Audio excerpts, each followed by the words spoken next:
back to my channel. My name is Sakshi. Hope you all guys are doing well. So आज के video में मैं उस question का आंसर देना चाहूँगी जो मुझसे आई थिंक बहुत सारे ही लोगों ने पूछा हुआ है कि how to improve your communication skills. उनका इंग्लिश अच्छा नहीं होता है एंड बहुत सारे लोग कैबिन क्रू के इंटरव्यू को सिर्फ इसलिए क्लियर नहीं कर पाते because they are not confident about their English and वो उनका कम्युनिकेशन स्किल्स बहुत अच्छा नहीं है। तो I will be answering those questions today.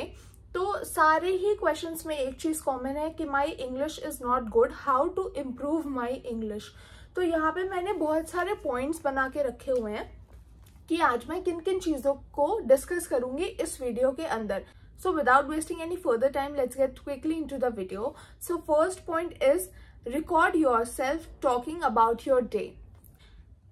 सबसे पहले आपको ये हैबिट डालना है रोज का कि आप अपने आप को, अगर आप किसी और से बात नहीं कर सकते हो तो आप खुद से बात करो। Talk to yourself in the mirror. Mirror से क्या होगा कि आप अपने आप को बात करते हुए देख पाओगे कि आप किस तरीके से बात कर रहे हो। मिरर से बात करने से कई गुना अच्छा है कि आप रिकॉर्ड करो अपने आप को फोन में एंड देन अपने आप को देखो कि आप किस तरीके से बात कर रहे थे, आपके जेस्चर्स क्या थे, आपका फेशियल एक्सप्रेशन क्या था एंड देन आप अपने ग्रामर को पॉइंट आउट करो उस वीडियो के अंदर कि आपने यहाँ पे ये ग्रामर मिस्टेक करी थी। बहुत सारे लोगों को ग्रामर में दिक्कत होता है, दैट इज फाइन। इंग्लिश बोलने के लिए you just need confidence in your self कि हाँ मैं बोल रहा हूँ तो मैं अच्छे से ही बोल रहा हूँ। ग्रामर का कोई लेना देना नहीं है। ग्रामर के लिए आपके सिलेक्शन के बाद भी वहां पे बहुत सारे लोग हैं जो आपकी ग्रामर पे काम करेंगे, but you need to confident and fluent in English. आप कोई भी ग्रामर यूज करो। उसके लिए आपको अपने आप को रिकॉर्ड करना है, अपने आप को देखना है कि आपके जेस्चर्स क्या थे, आपका फेशियल एक्सप्रेशन क्या था। Then you have to practise a lot. आप एक महीने के अंदर ये कर करके रोज अपने आप से बात करो, ठीक है। अपने दिन के बारे में शेयर करो वीडियो में। 10 मिनट्स की वीडियो होनी चाहिए जिसमें आप अपने आप से बात करो और अपने आप को सुनो बाद में कि आप क्या बोल रहे थे। इससे बहुत ज्यादा इम्प्रूवमेंट आएगा आपकी इंग्लिश में और आपके सेल्फ कॉन्फिडेंस में। Then the second point is read, see and listen. जब मैं बोलती हूँ कि see some English series or movies, listen some podcast, listen some English music or read some novels. मेरा कहने का मतलब ये नहीं होता है कि आप बुक ले रहे हो और रीड कर रहे हो, नहीं। आपने बुक लिया, आप मन में मत रीड करो। आप कैसे रीड करोगे? आपने बुक लिया, अब आप जोर जोर से उन वर्ड्स को पढ़ रहे हो जो आप देख रहे हो। उससे क्या होता है, आपके 3 सेंसेस एक्टिवेट होते हैं। First sense is your voice sense, आप क्या बोल रहे हो। रीडिंग से आपका वॉइस सेंस एक्टिवेट होता है, आप जो बोल रहे हो वो आपके सबकॉन्शियस माइंड में जा रहा है। इससे क्या होता है, वॉइस सेंस से आपका सबकॉन्शियस माइंड में भी जाता है चीजें, तो आपके दिमाग में वो चीजें बहुत टाइम तक रहती हैं जो आप पढ़ते हो। उससे भी आपका ग्रामर और इंग्लिश ठीक होगा। देन लिसन, आपका हियरिंग सेंस एक्टिवेट होता है। कैसे? जो आप बोल रहे हो वो आप सुन भी रहे हो, तो इससे क्या होता है, आपकी इंग्लिश और भी ज्यादा इम्प्रूव होती है। एंड सी, आप देख रहे हो किस वर्ड के बाद कौन सा वर्ड आ रहा है, कौन से वर्ब्स यूज हो रहे हैं, कहाँ पे फुल स्टॉप यूज हो रहा है, कहाँ पे कौन से टेंसेस यूज हो रहे हैं। तो ये तीनों सेंसेस आपके जोर से पढ़ने से एक्टिवेट होते हैं। तो आप जब नॉवेल्स या बुक्स रीड कर रहे हो, जो भी आपके इंटरेस्ट किया है, आपको हिस्ट्री में इंटरेस्ट है, आप हिस्ट्री की बुक उठा लो। आपको इंग्लिश ग्रामर में इंटरेस्ट है, आपको इंग्लिश लिटरेचर में इंटरेस्ट है, आपको नॉवेल्स में इंटरेस्ट है, जिस चीज में भी आपका इंटरेस्ट है आप वो बुक उठा लो and then you start reading it. आप कैसे रीड करोगे? उसको जोर जोर से बोल के जब रीड करोगे तो आपका आईज, ईयर्स एंड वॉइस, आपका आईज, ईयर्स एंड माउथ का जो सेंस है वो बढ़ेगा, वो एक्टिवेट होगा and then you will start improving your English. The third point is talk in the mirror. I have already mentioned it with the record yourself thing कि आप अपने आप को रिकॉर्ड कर रहे हो तो आप कभी कभी जब आप रिकॉर्ड नहीं कर पा रहे हो या ऐसे आपका मन कि आपको मिरर दिख गया सामने and you start talking with yourself, आप ये मत सोचो कि कोई क्या सोचेगा या ऐसा कुछ, बिकॉज आप अपने आप से ना बात धीरे भी कर सकते हो। तो मिरर के सामने बैठ के आप अपने आप से बातें करो। This will really help in improving your English, I swear.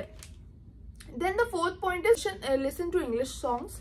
वो भी मैं बोल चुकी हूँ कि आप जितना हो सके उतना इंग्लिश सॉन्ग्स को सुनो, लेकिन उसके साथ साथ उसके लिरिक्स भी पढ़ो। और इंग्लिश सॉन्ग से क्या होता है ना, आपको एक तो इंग्लिश सॉन्ग्स में आप जल्दी जल्दी, जब आपको वो सॉन्ग्स लर्न होने लगते हैं तो आप जल्दी जल्दी इंग्लिश को बोलते हो। तो आप जब सॉन्ग सुनने के साथ साथ उनको रिपीट भी करोगे ना, आप बिना सोचे इंग्लिश बोल पाओगे। हम लोग हिंदी फ्लुएंटली क्यों बोल पाते हैं? सिर्फ इसलिए बिकॉज हम उसको बोलने से पहले सोचते नहीं है कि हमें क्या बोलना है, क्योंकि वो हमने बहुत सालों से सुनी रखी है। आसपास हमारे सब कोई वही बोलता है, तो उसमें हम फ्लुएंट है।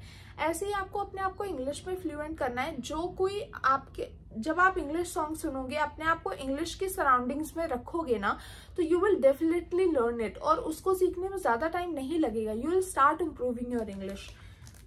देन एप्लीकेशंस, बहुत सारे play store and app store में आपको एप्स मिल जाएंगे जिससे आप इंग्लिश इंप्रूव कर सकते हो। डुओलिंगो एंड वर्बलिंग, italki, बहुत सारे ऐसे वेबसाइट्स हैं, एप्स हैं जिससे आप अपनी इंग्लिश को इम्प्रूव कर सकते हो। तो आप वो यूज कर सकते हो, उनका हेल्प ले सकते हो। Then the last point is write a topic. तो आपको एक डायरी बनानी है पहले तो। उसमें आप या तो अपने जो आपके दिन में हुआ वो आप जर्नल लिखो, या तो आप कोई भी एक टॉपिक उठा लो कि हाँ आज ना मुझे पोल्यूशन पे लिखना है। आप ये मत सोचो कि ये बहुत बच्चों वाला टॉपिक है या ये बहुत बड़ों वाला टॉपिक है, ऐसा कुछ भी नहीं है। आप कोई भी एक रैंडम टॉपिक उठा लो। आपका एनवायरनमेंट उठा लो। आप एनवायरनमेंट पे कम से कम, मैं बोल रही हूँ 100 वर्ड्स, मिनिमम 100 वर्ड्स तो आप रोज लिखो। तो जो आप लिख रहे हो ना, आप खुद में ही गलतियां निकालते जाओगे। ओ नहीं, इसके बाद ना मुझे ये टेंस यूज करना था, ये वर्ड यूज करना चाहिए, और फ्रेजेस पढ़ो और अच्छी अच्छी चीजें पढ़ो, जिससे आप एक वर्ड जो कि बहुत नॉर्मल सा वर्ड है उसकी जगह पे आप और अच्छा वर्ड यूज कर पाओ। This will definitely improve your communication skills, and ये आपको सबसे अलग दिखाता है कि आप जो एक वर्ड था उसकी जगह पे आप वो दूसरा एग्जैक्ट मीनिंग वाला दूसरा वर्ड बोल रहे हो। तो उससे क्या होगा कि you will be, they will give you much more preference कि आपका इंग्लिश कम्युनिकेशन स्किल्स बहुत अच्छा है। आपके टेंसेस में प्रॉब्लम है, इट्स फाइन। आपके ग्रामेटिकल मिस्टेक्स हैं, इट्स फाइन। बट आप इंग्लिश कितना कॉन्फिडेंटली एंड फ्लुएंटली बोल रहे हो, दैट मैटर्स। तो ये जितने भी पॉइंट्स मैंने बताए उन सबको कंसीडर करके आप अगर रोज कंसिस्टेंट रहते हो, आप उस चीज को फॉलो करते हो, तो आपको 1 मंथ में ही रिजल्ट दिखना चालू हो जाएगा। Start focusing on your self. अगर आपको सच में कोई भी जॉब सीरियसली अपने मन से करना है, अगर आप उसके लिए डेडिकेटेड हो, तो आप उस चीज के लिए तो कुछ भी करोगे, राइट? तो आप अपने आप को 1 मंथ दो। एंड अगर आपको सच में ऐसा लगता है कि आपकी इंग्लिश नहीं अच्छी है, मुझे लगता है बहुत सारे लोगों की इंग्लिश अच्छी है, because most of the people, जो लोग ये कमेंट करते हैं कि उनका कम्युनिकेशन स्किल्स अच्छा नहीं है, वो लोग इंग्लिश में ही कमेंट करते हैं। तो अगर आप इंग्लिश में लिख सकते हो तो आप बोल क्यों नहीं सकते? इट्स जस्ट दैट कि आपका प्रैक्टिस नहीं है। तो start practising with your self. खुद से प्रैक्टिस करो, आपको किसी और से बात करने की भी जरूरत नहीं है। आप खुद से प्रैक्टिस करो and you will definitely see the results in your self in 1 month. So be consistent and start practicing with yourself. That's all I want to say in this video. अगर आपको कोई भी और प्रॉब्लम है या कोई भी और चीज आपको मुझसे पूछनी है क्रू के बारे में या किसी भी और चीज के बारे में, you can definitely ask me. I'll be more than happy to answer all of them. And thanks for watching this video. Thank you so much. Bye bye.